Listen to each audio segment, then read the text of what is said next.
ஞானானந்தமயம் தேவம் நிர்மலஸ்படிகாகிருதிம் ஆதாரம் சர்வ வித்யானாம் ஹயக்ரீவம் பாஸ்மகே. நேயர்கள் அனைவருக்கும் அஸ்ட்ரோ KS ஐயங்காரின் பணிவான நமஸ்காரங்கள்.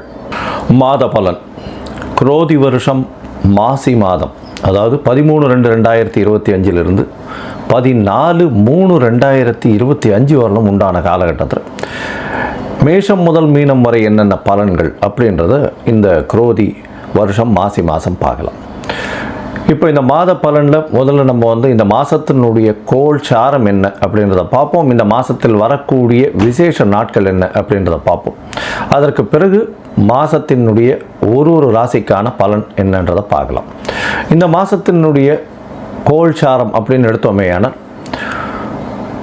ரிஷபராசியில் குரு வக்ர நிவர்த்தி ஆயிடுறார். இந்த மாதம் அதாவது தை 29ஆம் தேதி வக்ர நிவர்த்தி ஆயிடுறார். அதுவும் தனியாக ஒரு வீடியோ போட்டிருக்கேன், பாருங்கள்.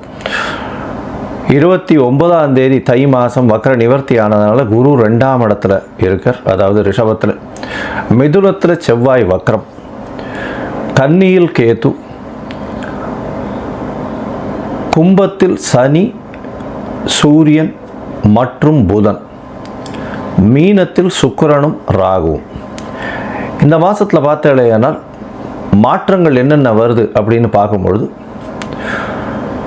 செவ்வாய் வக்ர நிவர்த்தி அடைகிறார்.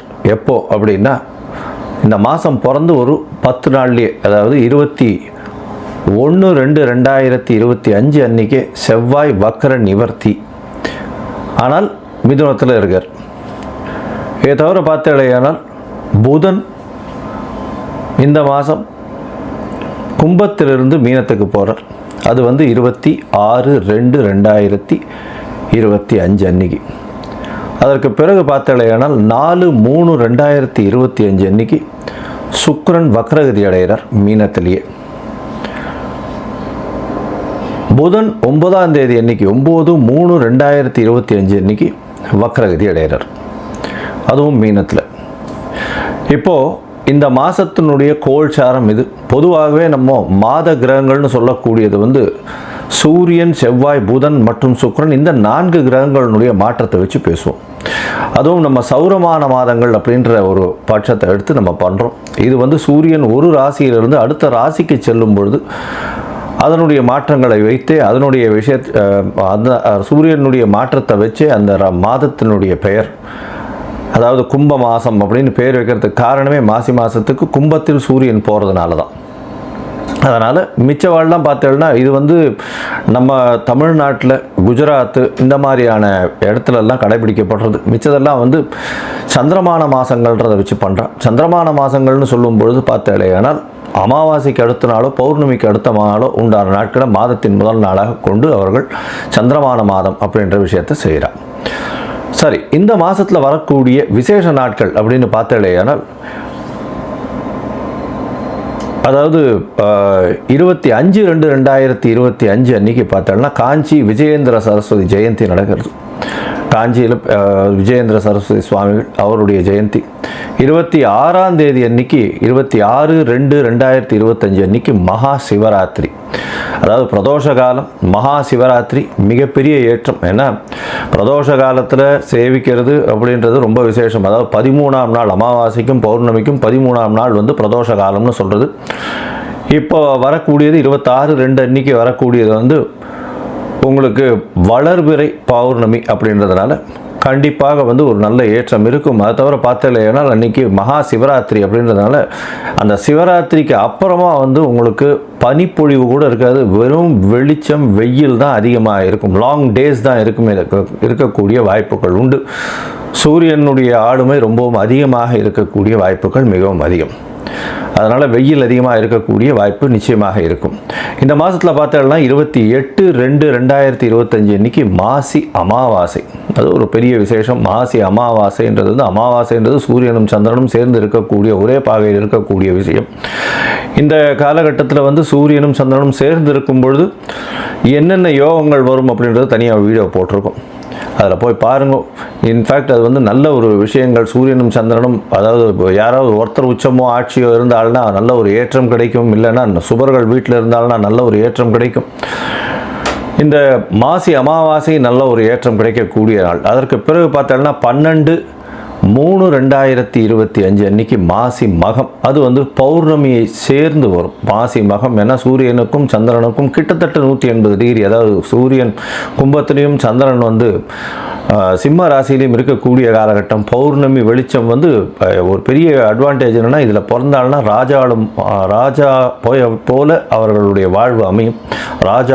ராஜாளும் இது அவர்களுக்கு கிட்டும்.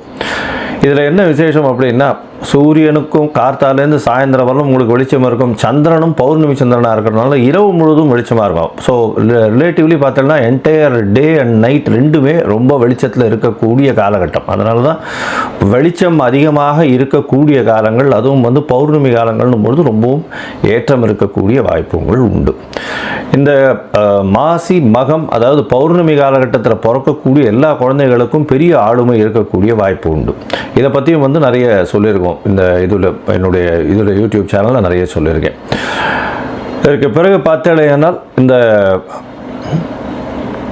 14/3/2025 அன்னைக்கு காரடையான் நோன்பு, இது வந்து ரொம்பவும் விசேஷமான காலகட்டம். காரடையான் நோன்பு அப்படின்னு சொல்லக்கூடியது வந்து மாசியும் பங்குனியும் கூடுறது அப்படின்னுவா. அதாவது கார் அப்படின்னா வந்து கருப்பு நிறம், இருண்ட இடம், யமலோகம் இதெல்லாம் குறிக்கக்கூடியது இந்த கார் அப்படின்றது. அடையான் அப்படின்னு, கார் அடையான்றது, அடையான்னா அடைய மாட்டான் அப்படின்னு சொல்லக்கூடியது. அதாவது பெண்கள் வந்து தன்னுடைய கணவருக்குன்னு, அதாவது திருமணமான பெண்கள் தன்னுடைய கணவருக்குன்னு விரதம் இருந்து செய்யக்கூடிய ஒரு பெரிய விஷயம் இது. இந்த காரடையான் நோன்பு நோற்பது பெரிய விஷயம். இதன் மூலியமாக தன்னுடைய கணவருக்கு ஆயுள் விருத்தி ஏற்படக்கூடிய வாய்ப்பும், அவர்களுக்கு வந்து மாங்கல்ய பலம் அதிகரிக்கக்கூடிய வாய்ப்பும் நிச்சயமாக உண்டு. இதனால தான் கார் அடையான் நோன்பு அப்படின்னு பேர். இந்த சாவித்திரியினுடைய கதையை சொல்வா, சத்யவான் சாவித்திரியினுடைய கதையை சொல்வா. அவர் வந்து சத்யவானுடைய உயிரை மீட்டு கொண்டு வந்தவள் அப்படின்றதுனால அந்த காரடையான் நோன்பு மிகவும் விசேஷமாக சொல்லப்படுகிறது. பங்குனி மாதத்தின் முதல் நாள் அன்னைக்கு பண்ணுறது. அதனால் பங்குனி பிறந்த உடனே அதை பண்ணுவாள். நார்மலி பார்த்தாலேனால் அந்த காரடையான் நோன்பு டைம் வந்து சாயந்தரம் 5:30லேருந்து 6:30 வரும். அந்த டைம் வந்து நான் தனியாக போடுறேன் உங்களுக்கு. இதை தவிர பார்த்தோம்னா நார்த் இந்தியாவிலலாம் ஹோலி பண்டிகைன்றது விசேஷமாக கொண்டாடுவோம். ஹோலி பண்டிகைன்றது வந்து இப்போ ஒரு அதாவது பெண்கள் வந்து தன்னுடைய தமையன் தம்பி, அதாவது பிரதர்ஸ் எல்லாருக்குமே, தம்பி அண்ணன்களுக்கு வந்து கயிறு கட்டி அவர்களிடம் சேவிச்சுட்டு அவர்கள்கிட்ட வந்து பைசா வாங்கிட்டு அவர்கள்ட்ட ஆசீர்வாதம் வாங்கிக்கிறதும், அவர்களுக்காக வந்து ரொம்ப வேண்டிக்கிறதும், அவர்களுடைய உடல்நிலை நல்லபடியாக இருக்கணும் வேண்டிக்கிறதும் அவர்களுக்கு பெரிய மகிழ்ச்சியை கொடுக்கும். ஆண்கள் பெண்களை வந்து தன்னுடைய என்ன சொல்கிறது சகோதரிகளாக பாவிக்கக்கூடிய ஒரு பெரிய ஒரு பண்டிகை இது வந்து ஹோலி பண்டிகையாக கருதப்படுகிறது. இது வந்து நார்த் இந்தியாவில் ரொம்ப ஃபெமிலியர், மிகவும் அந்த கலர்ஃபுல் ஃபெஸ்டிவலாக இருக்கும், ரொம்ப ஏற்றத்தோடு இருக்கக்கூடிய காலகட்டம். சரி, இந்த மாதம் மேஷம் முதல் மீனம் வரை எப்படி இருக்குது மாசி மாதம் அப்படின்றத பார்ப்போம். அதற்கு முன்னாடி என்னுடைய மொபைல் நம்பர் கீழே ஸ்டாலிங்கில் போயிட்டு இருக்கோம். உங்களுக்கு அஸ்ட்ராலஜிக்கல் கன்சல்ட் தேவைப்பட்டதுன்னா நீங்கள் எனக்கு ஃபோன் பண்ணுங்க. உங்களுடைய date, time, place of birth, உங்களுடைய பெயர், தாய் தந்தையர் பெயர் எனக்கு அனுப்புங்க. முதல்ல உங்களுடைய ஜாதகத்தை போட்டுட்டு அதில் வந்து உங்களுடைய நட்சத்திரத்தில் பாத சந்தி இருக்கா, நட்சத்திர சந்தி இருக்கா, அதை தவிர லக்ன சந்தி இருக்கா, லக்ன பாத சந்தி இருக்கா, இதெல்லாம் பார்த்துட்டு, ஏன்னா பொதுவாகவே இந்த சந்தி இருக்கும் பொழுது பார்த்தாலேனால் அவளுக்கு எந்த ராசின்னே தெரியாது. அதனால் மிருகசீரிஷ நட்சத்திரம் நினச்சிட்டுருப்பா, அவள் வந்து ரிஷப ராசி நினச்சிட்டுருப்பா, மிதுன ராசியாக இருக்கும். இந்த காலகட்டத்தை பார்த்துட்டு உங்களுக்கு சொல்கிறேன். எனக்கு வரக்கூடிய ஜாதகத்தில் பார்த்தா பாதி பேருக்கு அவள் வந்து மிருகசீரிஷம் 1ஆம் பாதம் 2ஆம் பாதம் அப்படின்னு நினச்சிட்டுருப்பா. ஆனால் அவள் வந்து பார்த்தாள்னா 3-4 பாதத்தில் இருப்பாள். அதனால் வந்து ரிஷபராசி நினச்சின்னு இருப்பா, மிதுன ராசியாக இருக்கும். அதே மாதிரி துலா ராசி நினச்சின்னு இருப்பா, அவள் விருச்சிக ராசியாக இருக்கும். அந்த மாதிரி வந்து பாத சந்திகள் வந்ததே ஆனால் அவர்கள் எந்த ராசியில் இருக்கான்னு தெரியாமையே அவள் வந்து கோவிலில் போய் அர்ச்சனை பண்ணிட்டு இருப்பாள். 40 வயசு 50 வயசு இந்த மாதிரி இருந்துட்டுருப்பாள். அதனால் முதல்ல வந்து உங்களுடைய நட்சத்திரம், உங்களுடைய நட்சத்திரத்தினுடைய பாதம், அப்போ வந்து என்ன ஆகும் அப்படின்னா, இப்போ நீங்கள் வந்து இப்போ நல்ல நேரம் நடந்துட்டுருக்குன்னு நினச்சின்னு இருப்பீங்க. ஆனால் உங்களுடைய ஜாதகத்தில் இருக்கக்கூடிய லக்னத்திற்கு பார்த்தாலேயானால் நல்ல நேரம் நடக்கிறது நினச்சிட்டு இருப்பீங்க. ஆனால் உங்களுடைய தசை நல்லபடியாக வேலை செய்யாது. காரணம் என்னென்னா, பாதங்கள் மாறி போய் உங்களுடைய ராசி, லக்னத்தினுடைய லக்னம் இருக்கக்கூடிய ராசி எல்லாமே மாறி இருக்கும். அதனால் முதல்ல வந்து உங்களுடைய லக்னம் சரியாக இருக்கிறதா, லக்ன பாத சந்தி கரெக்டாக இருக்கா, நட்சத்திரம் சரியாக இருக்கா, நட்சத்திர பாத சந்தி கரெக்டாக இருக்கா அப்படின்றத தெரிஞ்சுட்டு உங்களுக்கு அப்பாயின்மெண்ட் கொடுக்குறேன். என்னுடைய கட்டணம் என்னன்றதை சொல்கிறேன், அதை பாருங்கள், அதை அனுப்புங்க. அதை அனுப்பிச்சதுக்கப்புறம் உங்களுக்கு அப்பாயின்மெண்ட் தரேன், அதுக்கப்புறம் பேசலாம். சரி, இப்போ மேஷம் முதல் மீனம் வரை மாசி மாதம் குரோதி வருஷம் 2025 பலன்கள் ஒன்று ஒன்றாக பார்க்கலாம். மீனம், பூரட்டாதி, உத்திரட்டாதி, ரேவதி இந்த 3 நட்சத்திரம் 9 பாதங்களை கொண்ட ராசி. ராசியின் அதிபதி குரு. இவ்வளோ நாளாக 3ஆம் இடத்துல வக்ரகதியில் இருந்தார். 3ஆம் இடத்துல இருக்கிறது அந்த அளவு விசேஷம் இல்லை, இருந்தாலும் வக்ரகதியில் இருந்ததுனால நல்ல ஒரு ஏற்றம் இருந்தது. இப்போது வக்ர நிவர்த்தி ஆகிடுறது. 3ஆம் இடத்துல வக்ர நிவர்த்தி ஆச்சுன்னா அது வந்து பிரச்சனைகளை கொண்டு வந்து கொடுக்குமே சாமி, என்ன சார் இப்படி சொல்கிறீங்கன்னா, உங்களுடைய ராசிநாதனும் 3ஆம் அதிபதியும் பரிவர்த்தனை யோகத்தில் இருக்கிறது பெரிய விசேஷம். ராசியிலேயே வந்து சுக்கிரன் உச்சம் பெற்று போகிறார் இந்த மாதம். குரோதி வருஷம் மாசி மாதத்தில் உச்சம் பெற்று போகிறதன் மூலியமாக நல்ல ஒரு ஏற்றம் இருக்கக்கூடிய காலகட்டம். உங்களுக்கு பார்த்தீங்கன்னா நினைத்த காரியங்கள் அத்தனையும் நடக்கும். கண்டிப்பாக திருமண பாக்கியம் வந்தாச்சு. இவ்வளோ நாளாக திருமணத்துக்கு பார்த்து கொண்டிருந்தவர்களுக்கு சற்று பின்னடைவு இருந்திருக்கும். ஏன்னா வக்கரகதியில் குரு பகவான் இருந்து 7ஆம் இடத்தை பார்க்கறதுனால பிரச்சனைகள் இருந்திருக்கும். இப்போ கண்டிப்பாக திருமண பாக்கியம் ஏற்படக்கூடிய வாய்ப்புகள் நிச்சயமாக உண்டு. இதை தவிர பார்த்தீங்கன்னா உங்களுடைய ராசிக்கு எதிர்பாலினத்தவர் மூலியமாக நல்ல ஒரு ஏற்றம் இருக்கக்கூடிய காலகட்டம். அது தவிர பார்ட்னர்ஷிப் பிஸ்னஸில் நல்ல ஒரு மாற்றங்கள் வரக்கூடிய வாய்ப்புகள் நிச்சயமாக இருக்குது. பண வரவிற்கு பஞ்சம் இருக்காது. அது தவிர இந்த கலை, இலக்கியம் இந்த மாதிரியான விஷயங்கள் இருக்கிறவர்களுக்கு நல்ல ஒரு ஏற்றம் கிடைக்கக்கூடிய காலகட்டம். கலையில் வந்து டீச்சிங்கில் இருக்கணும், அதாவது கலை, இலக்கியம் இதிலெல்லாம் வந்து ப்ரொஃபஸராக இருக்கிறவங்க, அதாவது சொல்லிக் கொடுக்குறவங்க, இந்த காலேஜஸில் ப்ரொஃபஸராக இருக்கிறவங்களுக்கெல்லாம் பெரிய ஏற்றம் இருக்கும். உங்களுடைய ராசிக்கு 3-8 அதிபதினு சொல்லக்கூடிய சுக்கிரன் உங்களுடைய ராசியிலேயே உச்சம் பெற்று போகிறார். அதனால் ஷார்ட் ட்ரிப், வெளியூர் வெளிமாநிலம் போகக்கூடிய வாய்ப்பும், திடீர் பணவரவு வரக்கூடிய வாய்ப்பும் ராகு இருக்கிறதுனால நல்ல ஒரு ஏற்றம் இருக்கக்கூடிய காலகட்டமாக அமைய போகிறது. பொதுவாகவே இந்த மாச கிரகங்கள்னு சொல்லக்கூடியது சூரியன், செவ்வாய், புதன் மற்றும் சுக்கிரன் இந்த 4 கிரகங்களை வச்சு தான் மாதத்தினுடைய பலன்களை சொல்லுவோம். இந்த மாதத்தில் பார்த்தோம்னா உங்களுடைய ராசிக்கு 6ஆம் அதிபதி 12ஆம் இடத்துல இருக்கார், சனியோடு சேர்ந்து இருக்கார். அதனால் வேலையில் சற்று பின்னடைவு இருக்கும், பிரச்சனைகள் இருக்கும், வேலை மாற்றங்கள் இருக்கும். வேலை மாற்றங்கள் இருந்தாலும் வெளியூர் வெளிமாநிலம் போகக்கூடிய ப்ராஜெக்ட்ஸ் வரும். இருக்கும் இடத்தை விட்டு வெளியூர் போகக்கூடிய காலகட்டமாக இந்த மாதம் அமைய போகிறது. சனி, புதன் மற்றும் சூரியன் 3 பேரும் உங்களுடைய ராசிக்கு 12ஆம் இடத்துல இருக்கா. தேவையற்ற செலவுகள் கொஞ்சம் வரக்கூடிய வாய்ப்புகள் நிச்சயமாக இருக்கும். பண வரவு அதிகமாக இருந்தாலும் தேவையற்ற செலவுகள் கொஞ்சம் அதிகமாகவே இருக்கும். இந்த மாதத்தில் பார்த்தீங்கன்னா 12ஆம் இடத்துல சூரியனும் புதனும் இருக்கார். அதனால் வந்து படிக்கக்கூடிய மாணவர்களுக்கு சற்று பின்னடைவு இருக்கும். அதனால் மறதி கொஞ்சம் அதிகமாக இருக்கும். 7.5 சனி வேறு நடக்கிறது, 7.5 சனி வேறு போயின்னு இருக்கு. 12ஆம் இடத்துல புதன் இருக்கிறதுனால கண்டிப்பாக வெளியூர் வெளிமாநிலம் சென்று படிக்கக்கூடிய வாய்ப்புகள் நிச்சயமாக இருக்கும். வீட்டை விட்டு பிரிந்து செல்ல வேண்டிய வாய்ப்புகள் நிச்சயமாக இருக்கும். மேல் படிப்பு படிக்கணும்னு நினைக்கிறவர்களுக்கு நிச்சயமாக மேல் படிப்பு படிக்கக்கூடிய வாய்ப்புகள் உண்டு. நினைத்த யூனிவர்சிட்டி கிடைக்காது, அதுக்கு அடுத்து இருக்கக்கூடிய கேடரில் இருக்கக்கூடிய யூனிவர்சிட்டிஸ் கிடைக்கக்கூடிய வாய்ப்புகள் நிச்சயமாக இருக்கும். வெளிநாட்டில் போய் போஸ்ட் கிராஜுவேஷன் படிக்கிறவர்களுக்கு நல்ல ஒரு ஏற்றமான காலமாக இந்த மாதம் அமைய போகிறது. இந்த மாதத்தில் பார்த்தீங்கன்னா உங்களுடைய ராசிக்கு 9ஆம் இடத்தையே வந்து குரு பார்க்கறதன் மூலியமாக தந்தையின் மூலியமாக நல்ல ஒரு ஏற்றம் இருக்கும். தந்தை காரகனான சூரியன் 12ஆம் இடத்துல இருக்கிறதுனால அப்பாவினுடைய உடல் நலத்துக்கு சற்று செலவு பண்ண வேண்டிய கட்டாயம் இருக்கும். தாயின் உடல்நிலையில் நல்ல ஒரு ஏற்றம் இருக்கக்கூடிய காலகட்டமாக அமைய போகிறது. பேச்சில் ரொம்ப ஜாகிரதையாக நிதானமாக இருக்கிறது ரொம்பவும் நல்லது. உடல்நிலை நல்லபடியாக இருக்கக்கூடிய காலகட்டமாக அமைய போகிறது.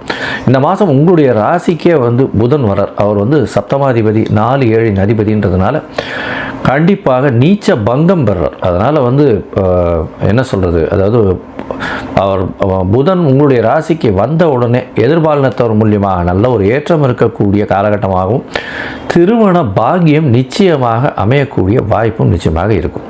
இந்த மாதத்தில் பார்த்தலையானா உங்களுக்கு புதிய வேலை கிடைக்கக்கூடிய காலகட்டம். அதை தவிர வந்து 4ஆம் இடத்தில் இருக்கக்கூடிய செவ்வாய் தாயின் சொத்துக்கள் வரக்கூடிய காலகட்டமாக அமைய போகிறது. இந்த மாதத்தில் உங்களுடைய முயற்சிகள் எல்லாமே வெற்றி பெறக்கூடிய வாய்ப்பு. ஏன்னா முயற்சி ஸ்தான அதிபதினு சொல்லக்கூடிய சுக்கிரன் வந்து முயற்சி ஸ்தானத்துக்கு பரிவர்த்தனை யோகத்தில் இருக்கிறது பெரிய விசேஷம். இதன் மூலியமாக பார்த்தலையானால் பரிவர்த்தனை யோகம் வர்றதுனால நல்ல ஒரு ஏற்றம் கிடைக்கக்கூடிய காலகட்டமாக அமைய போகிறது. இதன் மூலியமாக பார்த்தலையானால் எல்லா விதமான முயற்சிகளிலும் எந்த முயற்சியை எடுத்தாலும் அதில் வெற்றி கிடைக்கக்கூடிய வாய்ப்பு, போட்டித் தேர்வில் கொஞ்சம் பின்னடைவு இருக்கக்கூடிய வாய்ப்புகள் நிச்சயமாக இருக்கும்.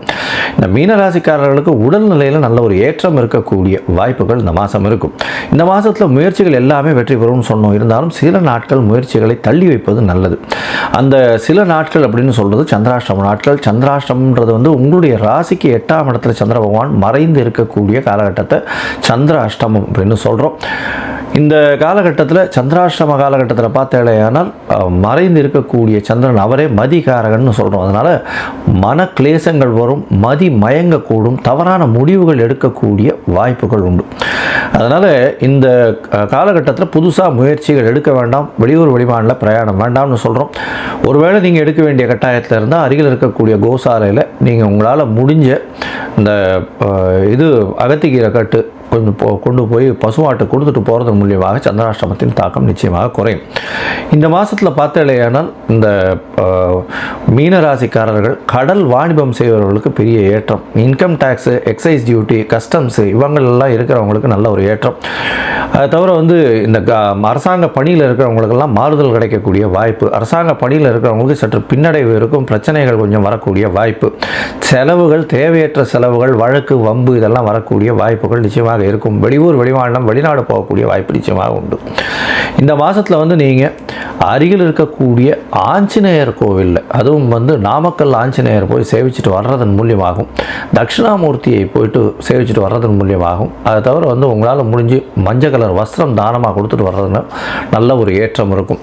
இந்த இதில் அதாவது இந்த மீனராசிக்காரர்கள் குரோதி வருஷம் மாசி மாதம் நல்ல ஒரு உடல்நிலை இருக்கும், தீர்க்க சிந்தனை இருக்கும், எதிர்பாலினத்தவர் மூலியமாக நல்ல ஒரு ஏற்றம் இருக்கும், திருமண பந்தம் உருவாகக்கூடிய வாய்ப்பு உண்டு, முயற்சிகள் எல்லாமே வெற்றி பெறக்கூடிய வாய்ப்பு, தாயின் உடல்நிலையிலிருந்து நல்ல ஒரு ஏற்றம் கிடைக்கக்கூடிய காலகட்டமாக இருக்கும், தாயின் சொத்துக்கள் வரக்கூடிய வாய்ப்புகள் நிச்சயமாக உண்டு, படிக்கக்கூடிய மாணவர்களுக்கு ஏற்றம் இருக்கும், வெளிநாடு போய் படிக்கக்கூடிய பாக்கியம் நிச்சயமாக கிடைக்கும், தேவையற்ற செலவுகள் கொஞ்சம் வரும், வேலையில் மாற்றம், அரசாங்கத்தின் மூலியமாக சிறு சிறு பின்னடைவு பிரச்சனைகள் இருக்கக்கூடிய காலகட்டம், அரசாங்கத்தை உத்தியோகத்தில் இருப்பவர்களுக்கு வேலை நிமித்தமாக மாற்றங்கள் இருக்கும், வெளியூர் வெளிமாநிலம் செல்ல வேண்டிய பிரச்சனை இருக்கும். அது தவிர உங்களுடன் வேலை செய்யக்கூடிய தொழிலாளிகள் மூலியமாக பிரச்சனைகள் வரக்கூடிய வாய்ப்புகள் நிச்சயமாக உண்டு. மொத்தத்தில் பார்த்தாலேயானால் நம் மீனராசிக்காரர்களுக்கு எல்லா விதமான ஏற்றங்களும் இருக்குது, உடல் நலத்திலும் ஏற்றம் இருக்குது. இருந்தாலும் செலவுகள் அதிகம், தொழிலாளிகள் மூலியமாக பிரச்சனை இந்த காலகட்டத்தில் இருக்கும்.